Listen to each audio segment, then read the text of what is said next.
Actually, Kyle, gosh, underwent perhaps as many as 20 different operations. He was very ill. He was in our intensive care unit. He obviously had suffered some pretty dramatic injuries downrange. They showed the medical CT images of his injuries on the screen and showed how his mandible had fractured into multiple pieces, had lost all of his lower teeth. Kyle literally was wounded from the top of his head to the bottom of his feet. His heart had stopped. He had undergone massive resuscitation. He had injuries consistent with a grenade blast. Essentially nobody survives a grenade blast when you are literally on top of the grenade when it goes off. It's kind of overwhelming to see the injuries.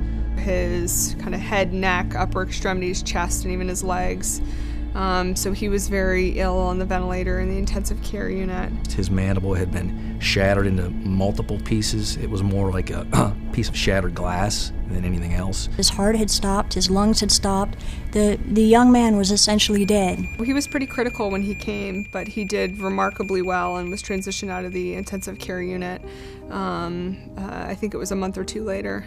As he got better and we were able to wean off those medications, that's when I got to know Kyle. Everyone in the hospital remembers Kyle. You can talk to the nurses on the wards. Everyone knows his name. It was never, why did this happen to me attitude. Just, he was, a fighter and, just very, very grateful, very, very polite and appreciative and just very...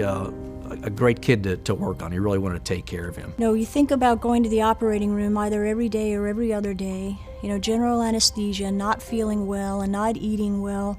It just gets flat out exhausting. But Kyle didn't complain. He was so stoic, through all of that. I honestly believe that Kyle made an effort to protect his family, his friends, and his fellow Marines.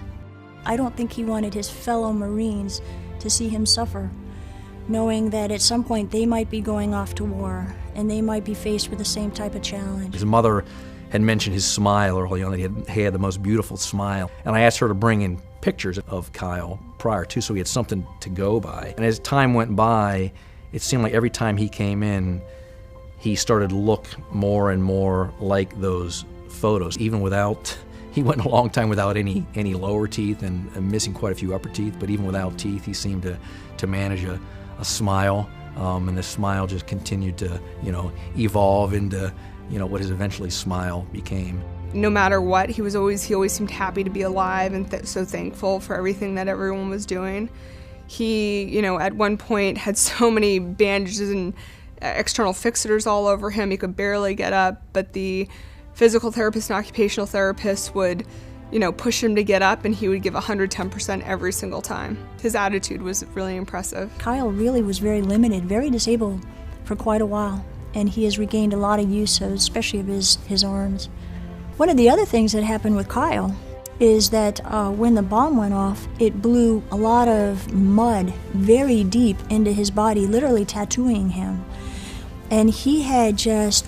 for the longest time, he had dark streaks and things and spots in his face and all over his body. And over time, that dirt, for example, has worked its way out, the debris. And he still has some if you were to see Kyle. It's extraordinary that he is still walking, and he's able to use his arms as well as he is. We joke a lot, and with my assistant and Kyle, and there was a lot, actually a lot of laughter. I think we had some good times, but that's what we try to do. You would never know what he's been through. All the injuries have started to fade over time, and they've become a part of him. He's proud of his injuries. We weren't even sure what kind of function he was going to have with his hands, and he put in the time with the occupational therapist and spent a lot of time with the physical therapist, and has gained amazing dexterity of his fingers and his hands that we would have never expected. He is beautiful. Absolutely beautiful. He's kind, he's loving, he's a gentle spirit, just a great guy. Not many people are awarded, the Medal of Honor, so pretty impressive. I was not surprised at all. He's incredibly deserving of this. It was exactly, even with a brain injury, it was exactly consistent with that personality, of always giving, always looking out for other people, was totally in line with his actions downrange. So I was not surprised, and I'm just thrilled for him. If there's anybody in this world who will represent that Medal of Honor in the best possible way, that would be Kyle Carpenter. So extraordinarily proud to know Kyle, and so proud and appreciative that the president decided to give him that award.